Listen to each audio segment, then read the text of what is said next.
Hello everyone and welcome back to the class. So in this session we are going to discuss about the role and importance of value, texture and color in graphic design. While by completing this we will be closing this module. So let us start with defining value. In graphic design, value refers to lightness or darkness of the color ranging from white to black with varied shades of gray in between. It is one of the core element of design alongside whatever other elements we have discussed till now. Value plays a critical role in creating contrast, depth and emphasis in design. We can also define it with the degree of lightness or darkness reflected from a surface. To understand this better, also to understand the role of value in graphic design, let us look into the work of Win Bullock, which is visible on the screen. In his photographic works, value has been captured to show the full tonal range from true black, which is the deepest shadow, to the white, where the sunlight is striking in this portion. The extreme contrast between these two is mitigated by the mid-tones. So if you look at the whole image, there are different tones which are uh, playing its role. And because of that, it is making the whole photographs very interesting. So if you look at these two works, value contrast, which is light versus dark, helps to define shapes, separate elements, and create visual interest. That means high contrast designs using, for example, a wide range of values draws attention and become more dynamic in nature. Whereas if you look at the low contrast designs, where you will find a very narrow range of values, uh, it can feel more subdued or unified. Not just this, here value also gives the illusion of depth and three dimensionality as well in both images. This is another example which is done by Edward Weston. It is a black and white photographs again taken in 1927. It has been called one of the most famous photographs ever made and kind of a benchmark of modernism in the history of photography. This is another good example to understand how variations in value can suggest or create an illusion of fullness and three dimensionality on 2D surface. If you look at this image, it is very clear. You can see full volume, and along with that, if we are, which is very, for example, this portion is very white and then bright, and then gradually the inner part is dark. So this kind of combination of values, different tonal values, create 3D dimensionality on a surface of or sheet or paper. The overall value scheme can set the tone or mood of a design. If you look at these two artwork, the darker values tends to evoke a sense of mystery, which is there in the first case, drama or seriousness, while lighter values create an airy, open, or optimistic feel. So these two work, which is done by George Seurat, are amazing piece of art to understand this concept of the illusion of mystery, drama, and seriousness through value. Also, the tendency of the eye to read a mixture of dark and light marks, which is there, where you will find different mid values, has a long been noticed and used by artisans to understand values in a better way. We tend to gray tones when looking at many small dots of varying size. For example, the stippling. So where there is a less dots, you will find this is as a gray. Where there are dense uh, number of dots, you will find this is the darker tone. So this can be also created through closely placed parallel lines, which is also called hatching, or crossing parallel lines, which is called cross hatching. We have already discussed this stippling as a tool for shading and its role in creating sense of depth and volume on a flat surface. So if you look at these two examples where stippling has been used as a technique to achieve value differences and create three-dimensional effect on a face, and then because of that you will see there is a fullness in the whole page, a whole face, isn't it? So value is not just important in painting and other artworks, but it is crucial for ensuring legibility as well, especially in typography. Using appropriate values contrast between text and background ensures that text is easy to read, and it also prevents us from having a lot of visual strain. If you look at in the top example, the contrast between the text and the background is very less.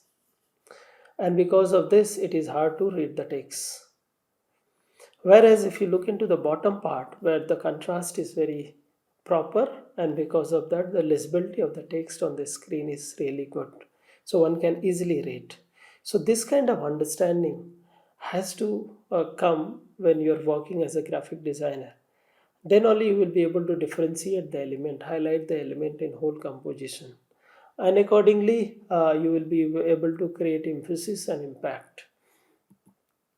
So to summarize, designers and artists can use value to highlight important elements. Lighter or darker values can be used to create three-dimensional effect and to emphasize key components, or simply make certain part of a design stand out. And this will guide the viewer's eye through the composition. Right? Clear?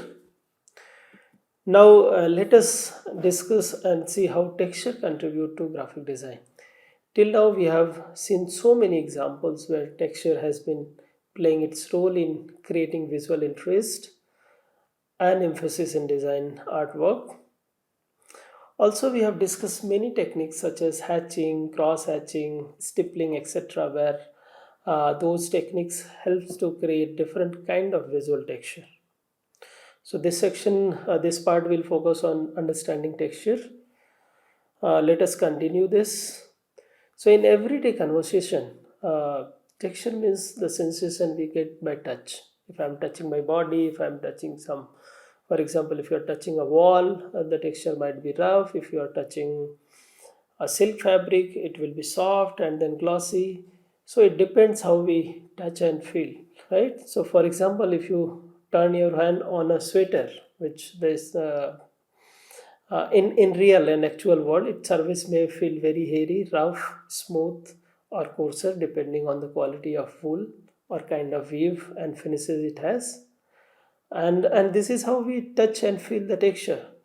But if you look at the screen where the visual of a sweater has been given, now the same experience which we can get through physical touch is also getting stimulated through uh, visual.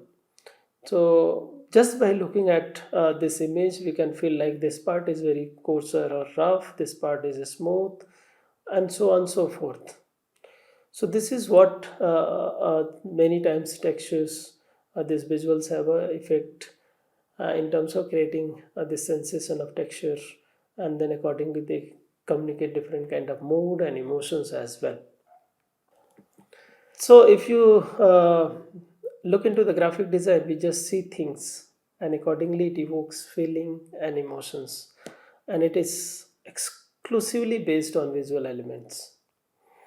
For example, if you look at these two advertisement, the left one looks very smooth, the silk chocolate, and silk, it is very silky compared to the right one where it is very cracky, going well with the kind of feeling it has, and then one will have or while having it, isn't it? Have you tried this before?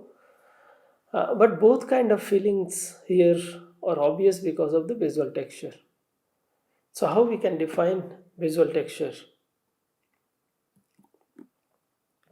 So we may say that the sensations that are taken in visually but interpreted as if one is touching it in a physical setup is called maybe visual texture.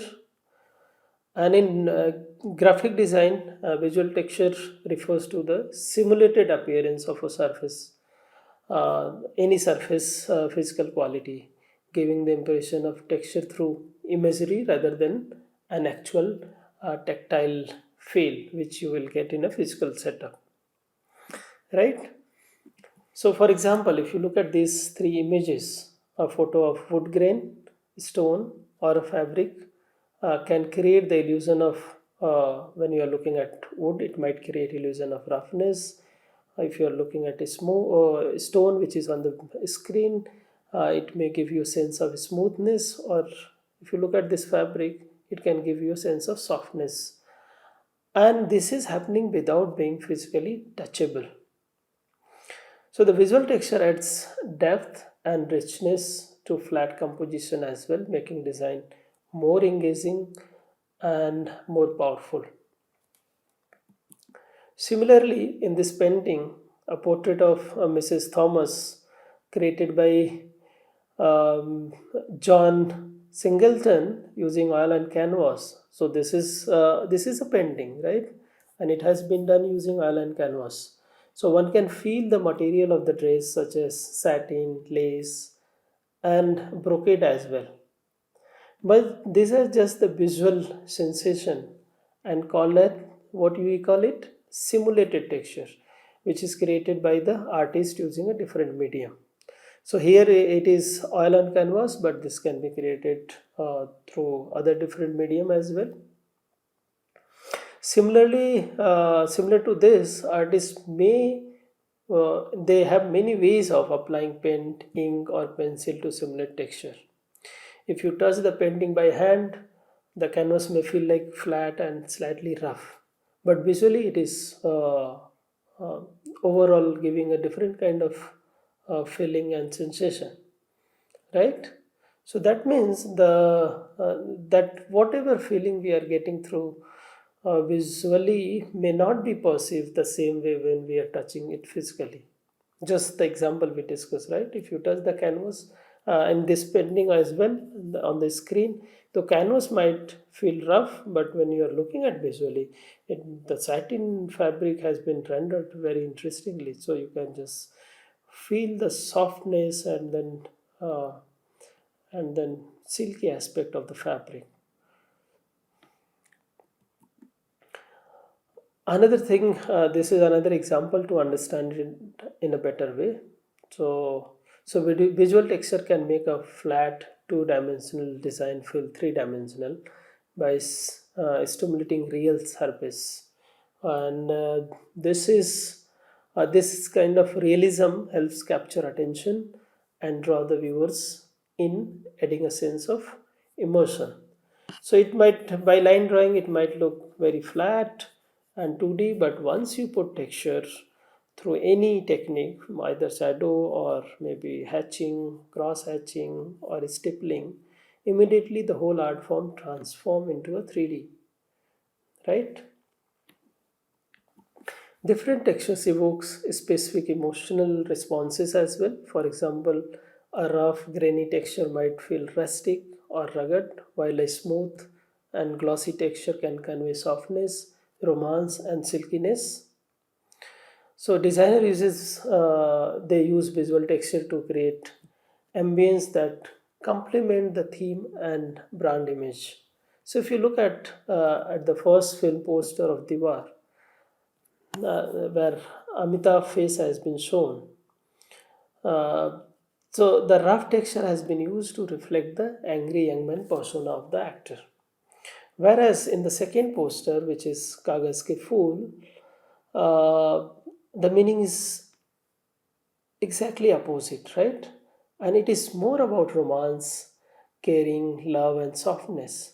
And why it is coming out from these two posters? Because the way the texture has been applied is very different. In first poster, which has been also done through a certain specific technique, which is called spatula painting, where you basically lay down colors, patch of color on the canvas, and then keep it very rough.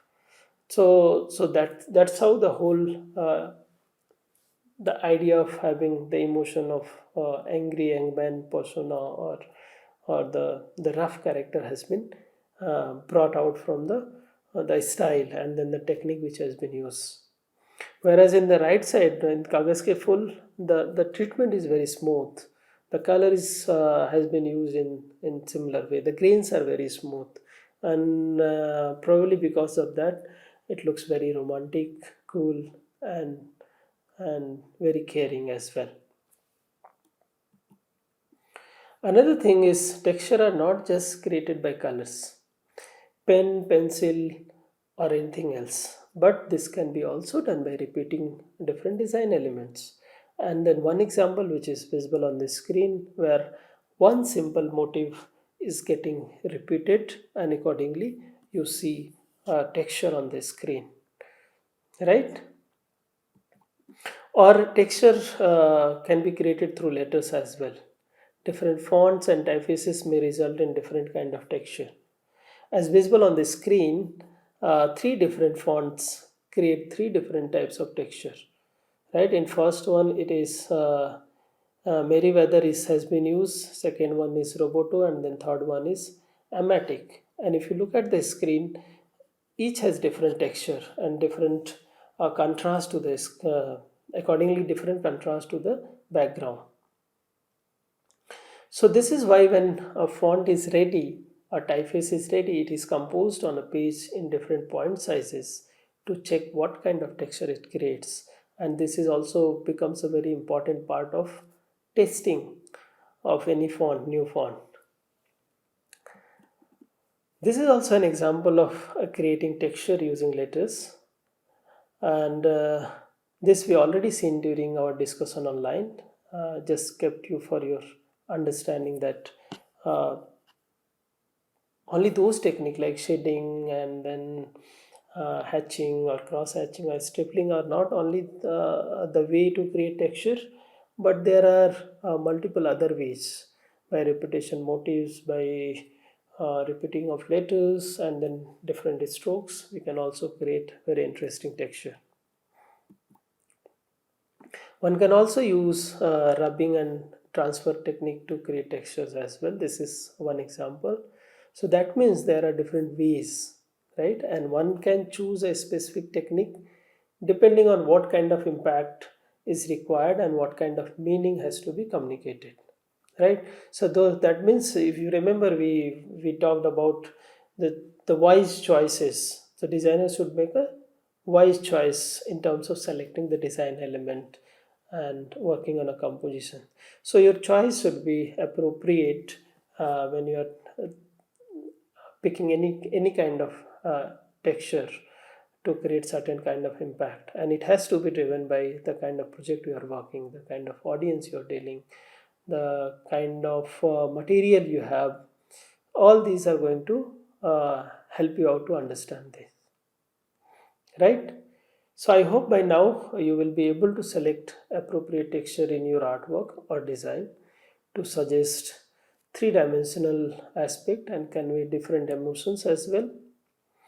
Visual texture can also help to enhance visual hierarchy and emphasis in a design. For example, by applying texture selectively, designers can highlight or downplay elements within a design composition. And by you can also help this to uh, direct focus within the design composition as well. So if I have to summarize, I can say visual texture is crucial in graphic design for adding depth emotional resonance, and clarity. And these things happen all while enhancing the overall aesthetic appeal and effectiveness of the communication.